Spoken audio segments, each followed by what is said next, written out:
Chers collègues, je suis heureux d'avoir la possibilité d'échanger avec vous des connaissances sur la prise en charge de l'endométriose colorectale.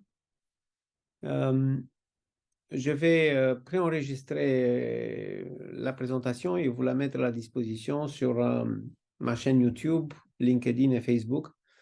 C'est une prestation qui est dense en informations, donc vous allez pouvoir revenir toujours et revoir les parties qui vous semblent les plus intéressantes. Donc, je vais partager la présentation. Voilà. Donc, il faut savoir que l'endométriose, c'est une maladie mystérieuse. C'est une maladie qui est chronique, qui a une évolution longue de 15 ans à 50 ans, c'est-à-dire pendant toute la période de fertilité de la patiente, des premières règles jusqu'à la ménopause. Elle a une origine gynécologique, même si après, elle peut infiltrer d'autres organes, mais comme le tube digestif. La caractéristique est qu'elle évolue, elle se développe au rythme des cycles ovariens, au rythme des règles, et il existe une relation directe entre le nombre de règles et l'évolution ou la récidive de cette maladie. L'origine est inconnue, nous ne savons pas d'où viennent les cellules d'endométriose. Et par conséquent, nous n'avons pas un traitement médical spécifique, nous n'avons pas un médicament qui ira directement tuer les cellules d'endométriose. Tout ce que nous savons faire du point de vue médical est de bloquer les règles, de bloquer l'activité ovarienne afin d'essayer de bloquer le développement des lésions d'endométriose et leur récidive.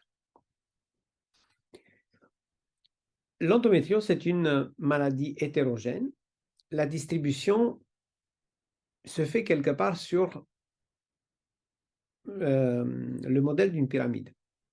On considère que 5 à 10% des femmes entre 15 et 50 ans de vie peuvent avoir une endométriose. Ça signifie qu'à la population de la France, nous sommes à 600 000, 1 million, 200 000 cas. Mais fort heureusement, la plupart des cas sont représentés par des lésions très superficielles, très minimes sur le péritoine.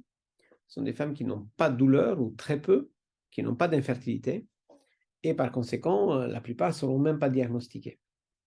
À l'autre côté de la pyramide, donc tout en haut, nous retrouvons des formes qui sont très sévères avec des lésions multiples, donc qui bouleversent complètement l'architecture du pelvis, qui infiltrent les organes, l'appareil digestif, l'appareil urinaire, les nerfs, le plexus sacré, détruisent les ovaires, les trompes, infiltrent le diaphragme et, dans une bonne partie des cas, sont responsables d'une infertilité. Ici, je vous ai donné, juste à titre d'exemple, un cas extrême d'endométriose, comme nous sommes amenés à traiter assez régulièrement dans notre institut, donc une patiente de 37 ans, qui a eu déjà plusieurs chirurgies, dont une chirurgie ouverte, dont une réimplantation de l'urétère gauche, dont un grattage du nerf sciatique droit. Au jour d'aujourd'hui, donc, elle présente un volumineux nodule du nerf sciatique droit qui sort du pelvis, un nodule en miroir du plexus sacré gauche qui infiltre au passage le rectum et le côlon sigmoïde de manière subocclusive. Également, l'urétère est implanté et on se retrouve de nouveau avec une hydronéphose gauche. Donc, c'est un cas qui nécessite une prise en charge multidisciplinaire et c'est pourtant une maladie qualifiée comme bénigne, donc l'endométriose. L'endométriose colorectale, c'est ce qui vous intéresse le plus car vous êtes des chirurgiens colorectaux, des chirurgiens digestifs. Et donc, l'endométriose colorectale représente, selon moi, le plus fréquent type d'endométriose très sévère. Il faut savoir que lorsqu'on parle d'endométriose digestive, pas tous les segments du tube digestif peuvent être intéressés par l'endométriose. Par exemple, il y a le rectum qui est infiltré dans 80% des cas. La grande majorité des formes d'endométriose digestive se trouvent au niveau du rectum. Ensuite, nous avons le côlon sigmoïde qui peut lui aussi présenter des nodules d'endométriose dans 10 à 15% des cas. Beaucoup plus rares sont les localisations au niveau du cæcum de l'appendix ou des derniers 40 cm de l'ilion, dans environ 5% des patientes. Et honnêtement, je n'ai jamais vu des localisations au niveau de l'estomac, du duodénum ou sur la capsule de Gleason, et même dans les cas où le diaphragme était largement infiltré. Il n'y avait jamais des lésions qui passaient du diaphragme au-dessous de la capsule de Gleason. On ne sait pas pourquoi elles se défendent si bien, mais c'est une réalité. Lorsqu'on parle d'une endométriose colorectale, il faut savoir que nous parlons des lésions qui sont essentiellement fibreuses. Elles se comportent comme des tumeurs bénignes qui infiltrent les lésions, les organes qui sont autour. Elles sont constituées à 80% d'un tissu fibreux et d'une prolifération des cellules musculaires lisses. Et uniquement dans 15 à 20% de leur volume est représenté par des cellules endométriales typiques entourées d'estroma et éventuellement avec des petits kystes de sang. Ce qui veut dire que si vous vous contentez à donner un traitement médical qui bloque les règles, vous allez au mieux réduire le volume d'un nodule d'endométriose colorectale de 10 à 15%. Et encore. Une autre caractéristique de l'endométriose colorectale est qu'elle ne traverse pas comme un cancer la paroi rectale, mais elle s'arrête dans chaque couche et entraîne un développement de cette couche. Par exemple, elle infiltre la tunique musculaire, la couche musculaire, qui va être beaucoup épaissie et va pousser la sous-muqueuse vers l'intérieur de la lumière rectale. Ensuite, la sous-muqueuse est infiltrée et elle pousse la muqueuse, ce qui veut dire que la muqueuse, elle va être vraiment traversée par des lésions d'endométriose dans moins de 5% des cas. Ça veut dire que si vous faites une coloscopie pour détecter une lésion d'endométriose, vous avez 95% des chances de passer à côté parce que vous ne la voyez pas en regardant de l'intérieur de la lumière. Ça, c'est très, très important à savoir. Nous avons globalement deux types de nodules colorectaux. Les plus fréquents et les plus faciles à identifier sont les nodules qui se retrouvent à cheval entre le vagin, le col de l'utérus et le moyen ou le haut rectum. Ce sont des nodules qu'on palpe par toucher rectal et toucher vaginal et qu'on voit relativement facilement à l'IRM et à l'échographie. Ils sont difficiles à opérer, mais plus faciles à identifier. Ensuite, nous avons des nodules solitaires. Moi, je les appelle nodules solitaires. Ils sont au niveau du sigmoïde. Ils ne sont pas franchement en connexion avec l'utérus, les ovaires ou les ligaments utérosacrés, mais on les voit à peine à la surface du côlon sigmoïde parce qu'ils ont un développement à l'intérieur. C'est-à-dire vous pouvez avoir presque une occlusion colique avec très peu des signes à la surface du côlon, d'où l'importance de le palper en célioscopie avec les pinces de célioscopie pour voir que la lumière est complètement occupée par le nodule. La chirurgie de l'endométriose colorectale suit deux directions. La première, c'est une approche conservatrice, c'est-à-dire on enlève le nodule, on laisse le rectum et le côlon sur place. Donc ça fait appel à la exérèse discoïde ou au shaving. Et nous avons après l'approche radicale qui fait appel à la classique, bien connue résection colorectale segmentaire. Donc la résection colorectale segmentaire, vous la connaissez très bien parce que vous la pratiquez dans pratiquement toutes les autres maladies bénignes ou malignes du côlon et du rectum.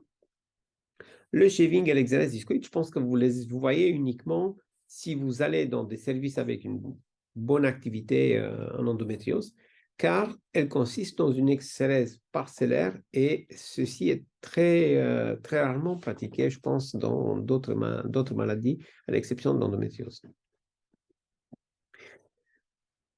Il faut savoir que la chirurgie de l'endométriose colorectale a explosé au cours des derniers 20 ans.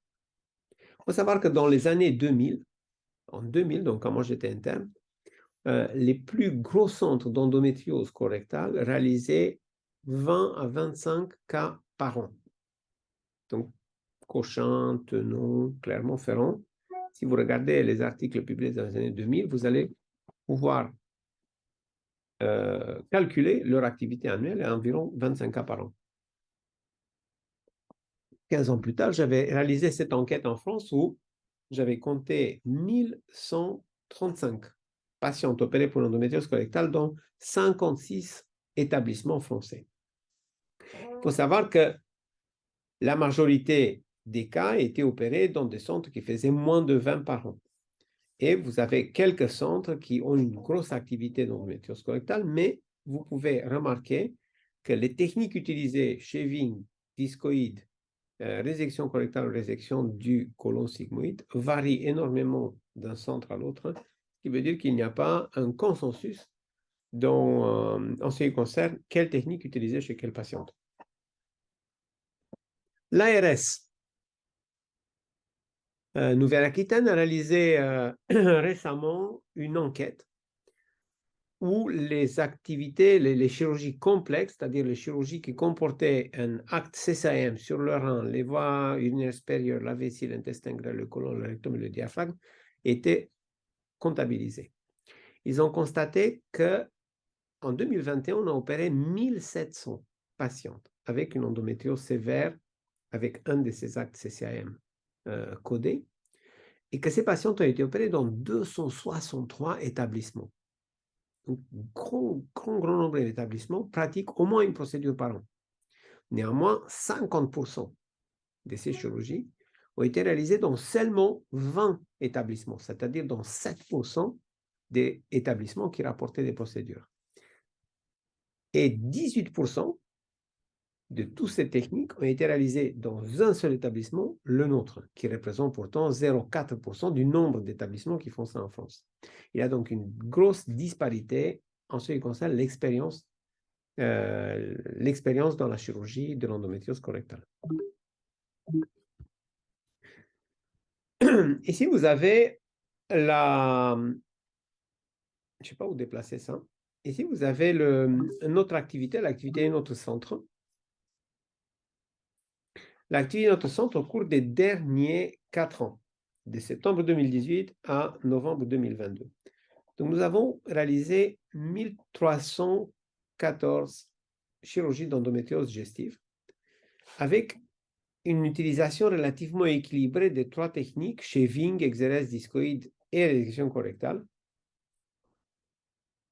mais avec beaucoup d'autres techniques à côté, les résections iléocoliques, les résections des lilions, exérèse cunéiforme du sécum, les stomies.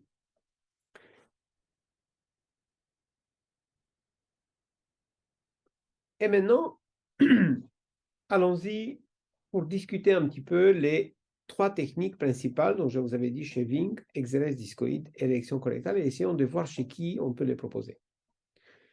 Donc le shaving signifie réaliser une exérèse du nodule d'endométriose sans ouvrir la lumière rectale. C'est ça le shaving. On rase sans ouvrir le rectum. On peut le réaliser avec différents instruments. Le but est d'enlever le maximum sans ouvrir la lumière. La conséquence directe est que les complications sont rares, mais les récidives sont probablement plus fréquentes qu'avec les autres 2 techniques. Néanmoins, ça ne veut pas dire que le shaving doit être jeté à la poubelle.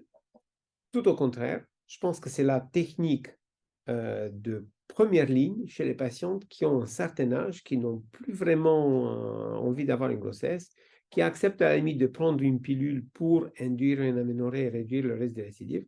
Donc, c'est la technique de première ligne pour moi, pour les patientes qui sont âgées, qui ont plus de 40 ans. Pourquoi la technique de première ligne? Parce que vous avez très peu de complications. Vous avez pratiquement pas de risque de syndrome d'érection rectale, c'est-à-dire les patients ne vont pas moins bien après votre chirurgie qu'avant, et au prix d'un taux de récurrence des récidives qui est un petit peu plus élevé. La résection colorectale donc, signifie que vous enlevez, vous savez très bien, le segment du rectum et du côlon qui est infiltré par le nodule. Selon moi, dans l'endométriose, il faut réserver cette technique uniquement aux nodules qui sont très volumineux, qui sont très sténosants, qui sont circonférentiels, ou dans les lésions multifocales qui sont très rapprochées, où on ne peut pas raisonnablement réaliser 2 ou 3 exérèses discoïdes à 1 ou 2 cm de distance, parce qu'on risque d'avoir une nécrose du côlon qui est situé entre deux sutures. Lorsqu'on réalise une résection colorectale, le risque de récidive il est quand même très très faible, environ 1% à 5 à 10 ans après la chirurgie. Vous avez néanmoins un risque de sténose de l'anastomose qui est considérable et qui est probablement plus élevé que dans la réalisation de la résection colorectale pour d'autres raisons. Dans l'endométriose, on réalise relativement souvent la technique de Nose, c'est-à-dire on fait la résection à l'intérieur de l'abdomen et on sort le côlon, la pièce, on la sort soit à travers le rectum, soit plus souvent à travers le vagin lorsque le vagin doit être ouvert parce qu'on réalise l'exérèse d'une infiltration du vagin. Ce qui est important dans la chirurgie de l'endométriose colorectale est que lorsque vous coupez le mésorectum, vous pouvez vous permettre d'être au ras du tube digestif, car il n'y a pas besoin d'aller chercher des ganglions ou couper beaucoup de maisons. Dans la technique de Nose, Natural Orifice Specimen Extraction, vous réalisez d'abord une incision du rectum au-dessous du nodule pour introduire le picot, après une ouverture du côlon au-dessus du nodule pour pouvoir placer le picot dans le côlon en vue d'une anastomose, dans notre cas latéroterminale.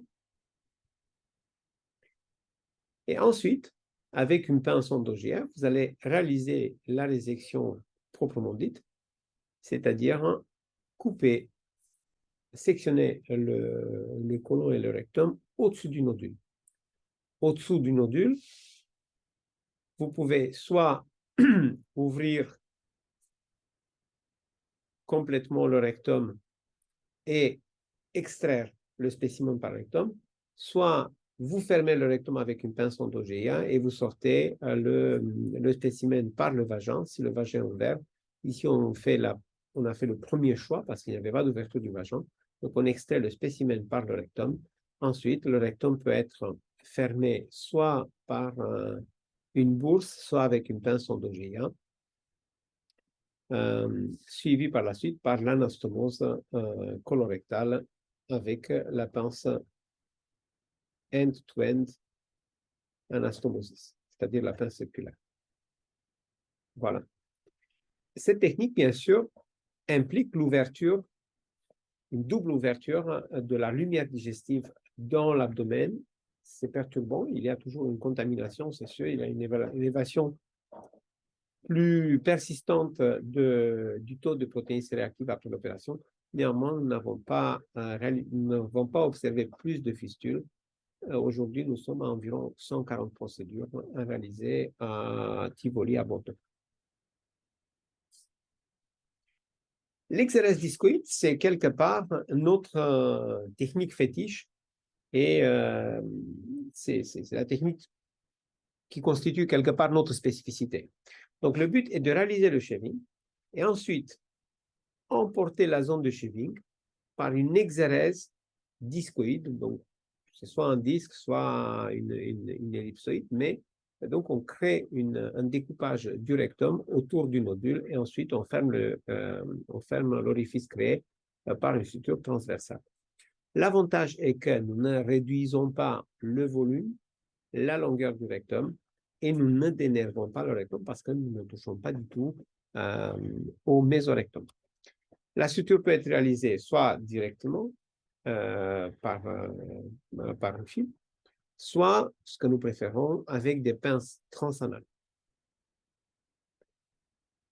Bien sûr, lorsque vous enlevez un disque considérable de la face antérieure du rectum, ben, la paroi postérieure, elle va être plus longue. Donc, il y a un excès de paroi postérieure qui se retrouve dans l'imagerie post-opératoire comme une sorte de hernie, une sorte de poche postérieure. Néanmoins, nous n'avons pas constaté une relation directe entre le volume de la poche et la qualité digestive, ça ne veut pas dire que cette poche-là entraîne une constipation ou autre chose. Il est clair que notre centre a sûrement la plus grosse expérience dans l'exérèse discoïde dans le monde. Nous avons réalisé plus de 500 cas. L'exérèse discoïde représente 28% de nos procédures colorectales. Et nous avons récemment publié la plus longue série et la plus large série de la littérature. Donc, avec un suivi moyen de 3 ans, nous avons constaté 3%, nous avons constaté 3 récidives, ce qui représente 0,6%. Toutes ces techniques, donc les 500 cas ont été réalisés avec la pince circulaire de type EEA. Comme vous voyez, le taux de complication est faible. 4% de fistules, 2,8% d'abcès et à peine une patiente qui a nécessité une hospitalisation en thérapie intensive. Ici, vous avez mon expérience personnelle de 403 cas. Donc, 312 sont des exérèses avec la pince circulaire et 88 cas sont réalisés avec la pince contour Transtar, qui en fait, elle est manipulée par Jean-Jacques Tuèche et par Damien Forestier à Bordeaux. C'est une technique un peu particulière, je vais vous montrer, qu'on utilise peu parce qu'on a des vraies difficultés à l'enseigner à d'autres équipes, donc on n'arrive pas à la généraliser, on n'arrive pas à l'exporter. Et par conséquent, nous mettons actuellement l'accent sur l'exérèse avec la pince circulaire qui est plus facile à enseigner. Sur ma série de 403 exérèses discoïdes, je compte 5 récidives. Et ce qui est très important à souligner, lorsque vous faites une exérèse discoïde, vous n'avez quasiment jamais de sténose du tube digestif. C'est-à-dire votre structure est sémicirculaire, transversale, il n'y a jamais de sténose, tandis qu'après une réduction correctale, vous avez entre 8 et 18% de sténose, qui nécessite un traitement complémentaire. Donc, voyons un peu cette technique de exérèse discoïde avec la pince circulaire,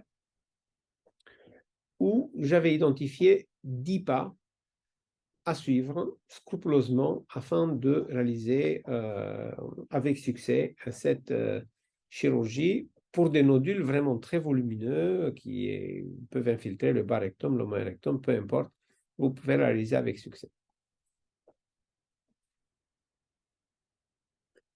La limite supérieure de ce nodule est d'environ 4 cm de diamètre. Donc ici, vous avez un tel nodule qui infiltre le vagin, les 2 ligaments hétérosacrés et le moyen rectum. Vous commencez par le sectionner en 2. C'est-à-dire, vous ouvrez la cloison rectovaginale en passant à travers le nodule. Vous laissez une moitié sur le vagin et sur le ligament hétérosacré et une moitié sur le rectum. Ensuite, cette moitié sur le rectum, vous l'enlevez aussi profond que possible, c'est-à-dire vous réalisez le shaving. C'est une étape essentielle de l'exérèse discoïde avec la pince circulaire, car il faut désépaissir autant que possible la paroi rectale. Le volume que vous pouvez enlever dépend de l'épaisseur de la paroi rectale.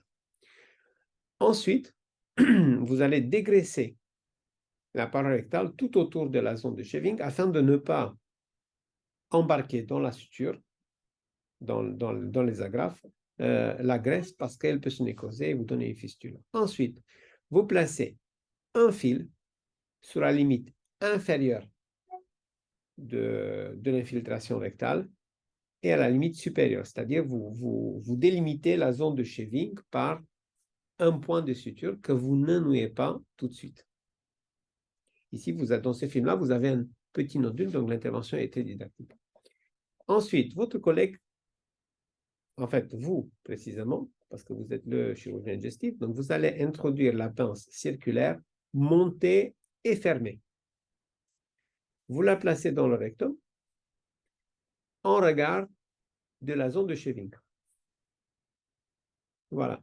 On la place dans le rectum, on regarde de la zone de shaving, on contrôle en célioscopie et on va l'ouvrir pour que le picot passe au-dessus et la pièce principale, la partie principale de la pièce reste au-dessous de la zone de shaving. Pourquoi? Parce qu'en ce moment, en fermant le nœud, vous allez pousser à l'intérieur de la lumière la zone de shaving.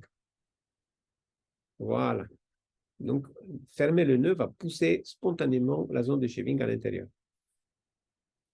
Vous coupez le fil, vous le saisissez avec deux pinces et vous allez pousser à l'intérieur de la pince, tandis que en même temps, vous allez pousser la pince vers l'avant, vous allez antéverser la pince afin d'éviter de prendre la paroi postérieure du rectum et vous allez réaliser une exérèse discoïde avec une suture transversale semi-circulaire.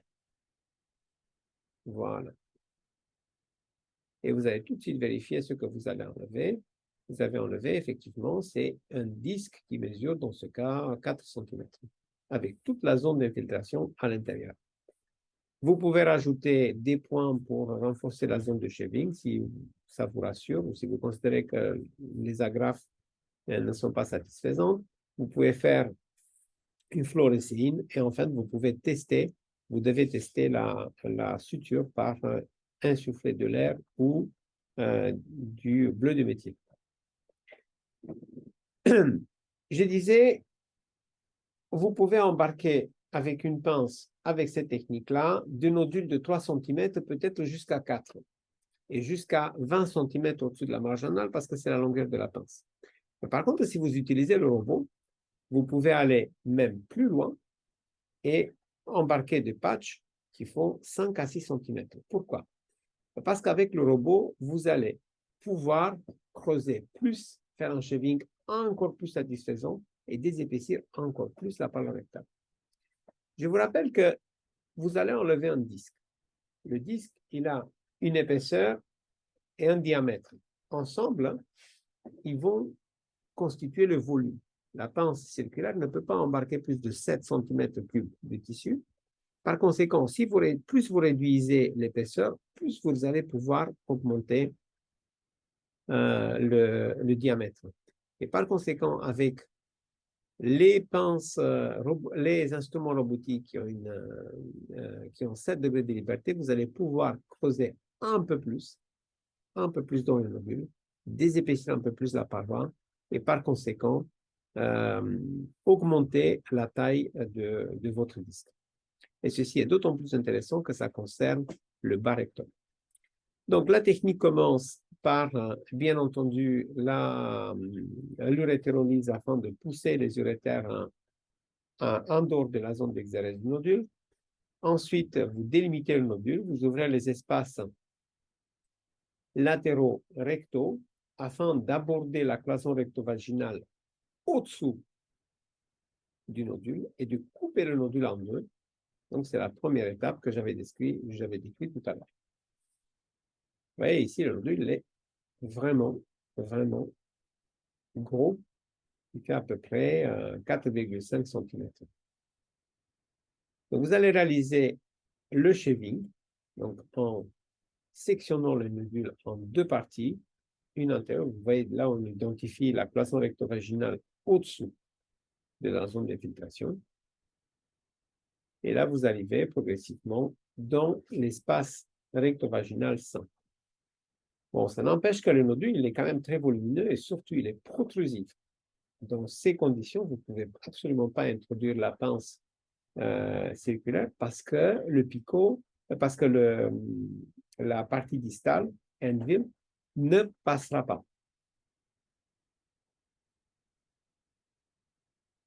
Et donc, par conséquent, vous commencez à réaliser un shaving très profond. Les ciseaux vont tourner autour du nodule, tangentiel avec la sous-muqueuse, et vous allez donc désépaissir considérablement la paroi rectale qui peut rester vraiment très, très fine et très peu épaisse, ce qui va augmenter, comme je disais, l'air du disque que vous pouvez embarquer. Voilà. Par la suite, il faut dégraisser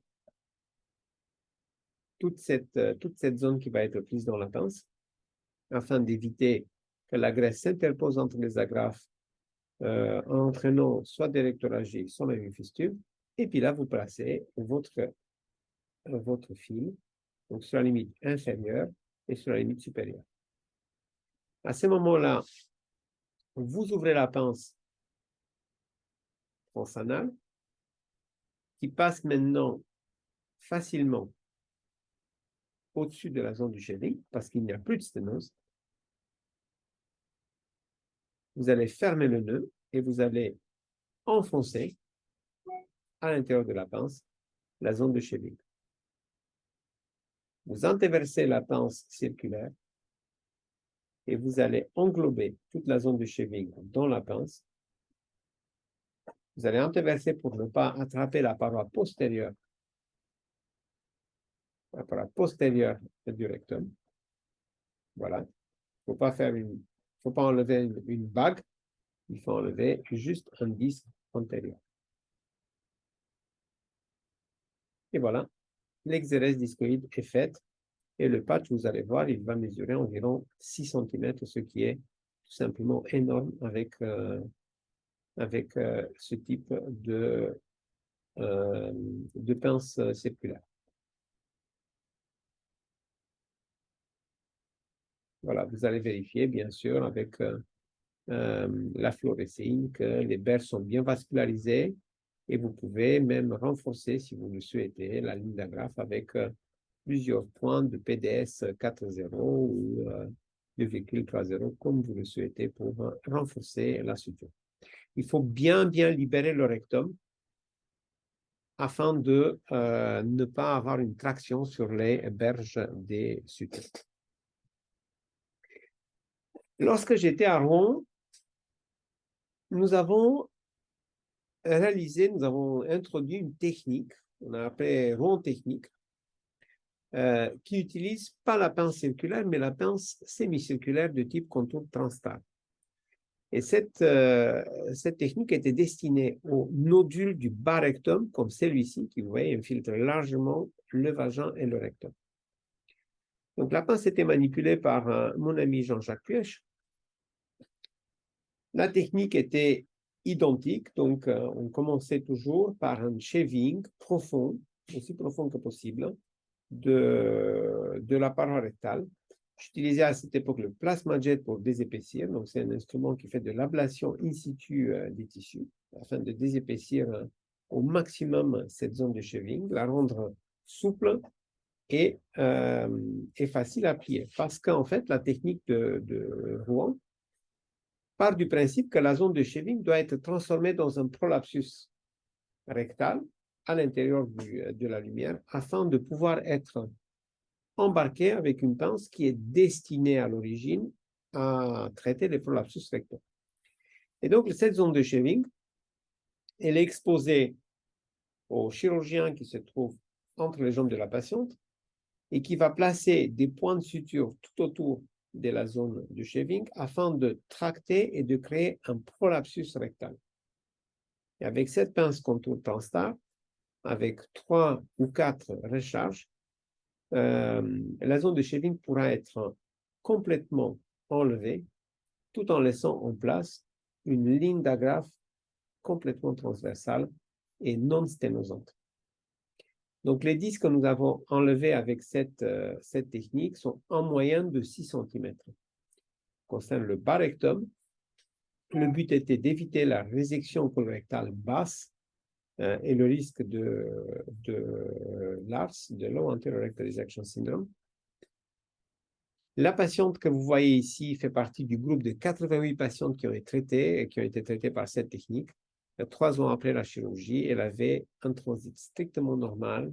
Elle n'avait plus les douleurs sciatiques parce qu'on avait également réalisé la libération du plexus sacré et avait une excellente qualité de vie et même une grossesse naturelle.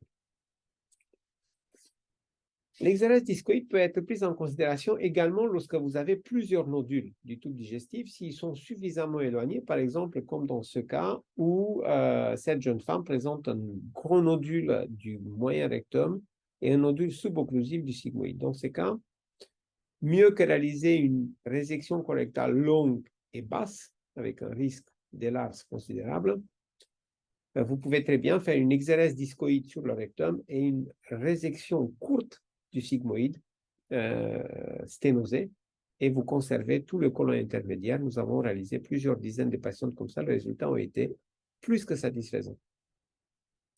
Alors, pourquoi s'embêter à faire une exérèse discoïde ou un shaving, lorsqu'on peut faire une résection colorectale qui est beaucoup plus standardisée et tout le monde sait la faire?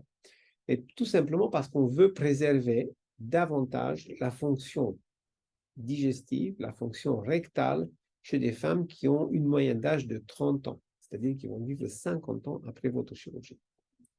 Nous savons aujourd'hui que la fonction rectale dépend de plusieurs facteurs. Bien sûr, la forme du rectum, c'est-à-dire conservation de l'ampoule rectale, éviter de la raccourcir, de la réduire, mais également de son innervation, c'est-à-dire préserver tous les nerfs qui viennent du plexus hypogastrique inférieur vers le rectum et vont contrôler la motilité du rectum et du côlon sigmoïde. Également, ça dépend si la patiente a aussi d'autres facteurs de troubles digestifs, c'est-à-dire des troubles fonctionnels digestifs comme le côlon irritable ou la constipation chronique, le côlon lent. Je pense que personne ne devrait envisager d'opérer une endométriose colorectale, qu'il soit gynécologue, qu'il soit chirurgien digestif, s'il n'est pas au courant qu'après la chirurgie, on peut avoir un syndrome de l'érection rectale. Le syndrome de l'érection rectale, vous le connaissez sûrement. Il peut être la conséquence de plusieurs phénomènes. Donc, il peut avoir une dénervation du rectum lors de la chirurgie. Il peut avoir une sténose après la chirurgie. Il peut avoir une réduction du réservoir rectal suite à une résection colorectale basse. Il peut avoir une incontinence anale, car la pression colique, en cas d'érection colorectale basse, la pression colique qui est très forte s'exerce directement sur le sphincter anal sans être amorti par l'ampoule rectale. Donc, c'est un syndrome multifactoriel, mais une fois installé, il est quand même très, très difficile à traiter.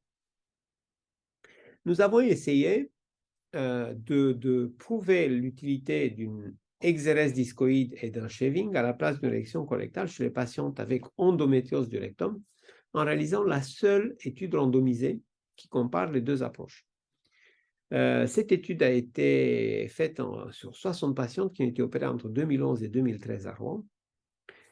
Et nous avons inclus toutes les lésions qui infiltraient au moins 2 cm, sur 2 cm le rectum, mais jusqu'à 15 cm la marge anale, c'est-à-dire nous avons pris en compte le bas rectum, le moyen rectum et le haut rectum. De manière très surprenante, nous n'avons pas pu prouver que la chirurgie conservatrice conduit à des meilleures conséquences fonctionnelles que la résection colorectale. Nous avons juste montré qu'il y a plus de sténose lorsqu'on fait une résection colorectale. Et ce résultat qui a été au départ décevant pour nous a prouvé néanmoins que chez les femmes opérées d'une endométriose, la forme rectale, la forme du rectum n'est pas le seul facteur qui conditionne la fonction, mais il y a aussi l'innervation qui n'est pas prise en compte dans cette étude. Parce que lorsqu'on opère une résection, lorsqu'on opère une endométriose colorectale, le rectum, il est quelque part à la fin affecté par la maladie, qui a déjà infiltré le ligament utérosacré, parfois les plexus hypogastriques et les nerfs splanchniques. Et le fait d'enlever rien que ces lésions-là peut dénerver le rectum, qui après, même s'il est intègre du point de vue de sa forme, il se contracte plus correctement et par conséquent, on n'a plus la fonction qu'on attendait. Néanmoins, cette étude ne doit pas être jetée à la poubelle parce qu'elle est quand même très utile. Elle a montré que 7 ans après la chirurgie, le taux de récidive est très faible, 3%, qu'il y a une augmentation, une amélioration constante et durable de la fonction digestive, des douleurs et de la qualité de vie, et un taux de grossesse qui est remarquable de 80%, avec une majorité de grossesse naturelle. Donc, la chirurgie de l'endométriose colorectale est efficace. Elle doit être proposée aux patientes qui en souffrent d'endométriose colorectale. Néanmoins, je serai très prudent avant d'extrapoler les données de cet essai randomisé aux localisations sur le bas et sur le moyen rectum. Je reste persuadé que lorsqu'on opère le bas et le moyen rectum, on a tout intérêt à préserver l'ampoule rectale. Et nous l'avons montré dans une étude, certes rétrospective et non pas randomisée, où les patientes qui avaient une résection basse étaient comparées à celles qui avaient une exérèse discoïde basse et ont constaté un meilleur score de Lars chez les patientes avec technique conservatrice. Maintenant, est-ce qu'il y a une différence entre ces techniques en termes de complications immédiates dans la semaine qui suit la chirurgie? Et nous avons effectivement montré, dans une étude qui est déjà ancienne, que lorsqu'on réalise un shaving, on a moins de complications que lorsqu'on fait une exérèse discoïde et encore moins que lorsqu'on fait une résection colorectale. Et si on se réfère à la complication qui est la plus sévère, la plus redoutable, c'est-à-dire la fistule digestive, nous avons exploré cette complication dans une série de 1102 patientes opérées à Rouen et à Bordeaux, où nous avons constaté 37 fistules, c'est-à-dire 3,4%. 2 tiers étaient des fistules recto-vaginales, c'est-à-dire communication entre le rectum et le vagin, et 1 tiers étaient des leakages, de désunion de la suture, mais sans extériorisation pour le vagin parce que le vagin n'avait pas été ouvert. Nous avons constaté qu'il y a un facteur qui impacte de manière significative sur la survenue d'une fistule. Ce n'est pas l'ouverture du vagin, mais c'est l'ouverture du rectum. Ça veut dire que lorsque vous faites une exérèse discoïde, une résection colorectale à la place d'un shaving, vous augmentez de plus de 4 fois le risque de fistule. D'où ce que je vous disais, l'importance du shaving, de le réaliser lorsque c'est faisable, lorsque la patiente est plus âgée, lorsque le risque de récidive il est plus bas en raison de la proximité de la ménopause. Ce que notre étude a montré aussi est que lorsque les patients ont une fistule rectovaginale, c'est assez compliqué de les réparer parce que nous sommes amenés à réaliser des interventions complémentaires de 1 à 4. Et la stomie va être maintenue pendant tout ce temps, c'est-à-dire lorsque vous informez une patiente qui a un nodule du bas ou du moyen rectum et une atteinte du vagin que vous allez faire la chirurgie et qu'il reste une fistule, il faut lui préciser que si jamais elle a une fistule, elle peut s'attendre à avoir la stomie jusqu'à 10 mois, voire 1 an, et que pendant tout ce temps-là, vous allez peut-être être obligé de réaliser 1, 2, 3 chirurgies pour réparer cette fistule qui a une tendance faible à la fermeture en raison de l'ouverture vaginale qui est à proximité. La question maintenant qu'on peut se poser, est-ce que la stomie d'emblée, si on fait une stomie d'emblée, on peut réduire le risque de fistule? Et je pense que dans le cas des chirurgies de l'endométriose colorectale, la réponse est non. Il y a 3 études qui ont montré que la stomie est utile en cas de chirurgie du cancer. Eh bien, ces résultats ne peuvent pas être extrapolés, il me semble, à l'endométriose colorectale. Ce ne sont pas les mêmes patientes et probablement ce n'est pas le même mécanisme de cicatrisation. Et nous avons pu étudier ça parce qu'au cours des dernières 10 ans, je suis passé par 3 phases. À Rouen, avant 2018, on faisait presque systématiquement la stomie chez les patientes qui avaient une suture rectale et une suture vaginale au contact. 60% de stomie. À Bordeaux, de 2018 à 2020, nous avons décidé de réduire ce taux de stomie d'une moitié. On était à 30%. Et après le Covid, nous avons décidé d'arrêter complètement de le faire et de se contenter de surveiller les patientes et réaliser la stomie en urgence s'il y a s'il y a le premier signe de fistule. Par conséquent, nous avons 3 populations avec quasiment les mêmes chirurgiens 60%, 30%, 8%. Une diminution 8 fois de la première période à la dernière période. Eh bien, à travers 2 publications, nous n'avons pas vu d'augmentation du risque des fistules avec ce changement radical d'attitude. Et je pense que si on réalise une étude randomisée, c'est un PHRC que j'avais soumis l'année dernière pour un financement PHRC national. Donc, si on réalise cette étude, on ne va pas pouvoir montrer un bénéfice en termes de fistules, même si on inclut 500 patients. Maintenant, après toutes ces discussions, qu'est-ce qu'on va proposer en pratique à nos patientes avec une endométriose colorectale? Je pense qu'il y a 2 catégories. Les patientes avec des lésions du haut rectum et du côlon sigmoïde. Vous pouvez globalement le proposer une résection colorectale. Le shaving sur le côlon sigmoïde est très difficile à faire parce que le côlon est mobile. L'exérèse discoïde, vous pouvez la faire à la main, mais la pince circulaire ne montera pas si haut. Donc, vous pouvez faire une résection colorectale. Le risque de double fonction, il est quand même minime.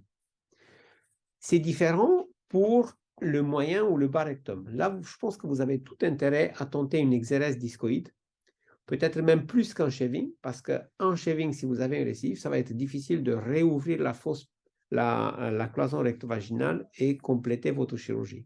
Donc, je propose en première intention une large exérèse discoïde, même s'il y a des lésions multifocales qui sont situées plus haut sur le côlon sigmoïde.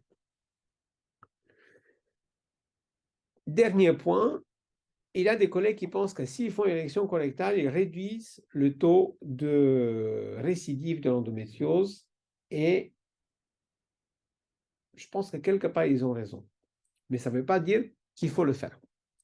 Parce que si on regarde à long terme le suivi des patientes avec le toit technique, on constate que si on fait un shaving, le risque de récidive, certes, sur le rectum, est de environ 8% à 5 à 10 ans. Donc, il n'est pas très élevé. Si on réalise une exérèse discoïde, même si on trouve dans 30 à 40% de foyers sur les berges du disque, c'est-à-dire on n'est pas insano, dans 30 à 40% des cas, le taux de récidive il est quand même très faible, il est de 3% à 5 à 10 ans, comme je vous ai montré tout à l'heure, dans ma série personnelle. Enfin, si on réalise une résection colorectale, le taux de récidive, il descend à 1% à 5 ans. Mais, il faut savoir que dans une endométriose colorectale, la lésion, la grosse lésion que vous voyez là, le nodule macroscopique, n'est généralement pas seul. Nous avons fait 2 études où des doctorants ont sectionné à distance le rectum, à distance du nodule principal, et ont recherché des foyers microscopiques. Ils en ont trouvé dans 30% des cas aussi loin que 3 à 4 cm par rapport au nodule principal. Or, si vous avez un nodule du moyen rectum, je pense qu'il n'y a personne dans la salle qui va faire des marches de scène de 3 cm sur le bas rectum. Ça veut dire que même si vous réalisez une résection colorectale, très probablement dans un grand nombre des cas, vous n'allez pas être microscopiquement complet. Parce que selon moi, la chirurgie microscopiquement complète de la chirurgie correcte, de l'endométriose colorectale est illusoire. Par conséquent, je pense que la chirurgie de l'endométriose, c'est une spécialité à part entière en raison de la spécificité de cette maladie. Il faut savoir que la chirurgie minimale invasive par laparoscopie avec ou sans assistance robotique est faisable quasiment dans tous les cas. Sur 1300 cas opérés à Tivoli en 4 ans, nous avons fait une seule chirurgie ouverte chez une patiente qui n'avait plus de cavité abdominale, tellement elle était blindée d'adhérence. On n'a pas pu insuffler. On s'est résolu à ouvrir. Mais, encore une fois, hormis ce cas, la chirurgie célioscopique a été faisable. Donc, soyez très prudents lorsque vous avez un collègue gynécologue qui vous appelle à opérer avec lui une endométriose sévère, il vous dit il faut qu'on ouvre le ventre, vous dites non. Il faut l'envoyer à une équipe qui sait faire ça par célioscopie. On n'ouvre plus de ventre des femmes de 30 ans pour opérer une endométriose. Parce qu'elles ont encore 50 ans de vie après votre chirurgie et par conséquent, la préservation de la qualité de vie est essentielle. La chirurgie conservatrice est faisable et lorsque vous faites un shaving, vous diminuez le risque de complications, vous diminuez le risque de fistule. Si vous voulez préserver la fonction, privilégiez l'exérèse discoïde. Si vous voulez privilégier l'absence de récidive, vous pouvez faire résection colorectale segmentaire. Je pense notamment à des patientes qui sont très très jeunes, qui ont une maladie très très agressive et qui ont encore 25 ans, 30 ans jusqu'à la ménopause. Il n'y a pas d'utilité démontrée, bénéfice démontré de la stomie d'emblée chez les patientes avec endométriose colorectale. Et je pense que pour une équipe, rapporter des taux relativement équilibrés de shaving, discoïde et réaction colorectale, ça montre que les praticiens réfléchissent et adaptent leur pratique au type des patients qu'ils ont devant eux. Enfin, si vous êtes intéressé, vous pouvez voir des centaines de chirurgies d'endométriose colorectale sur mes chaînes YouTube, Facebook et LinkedIn. Nombreuses chirurgies sont enregistrées avec commentaires, chirurgie live.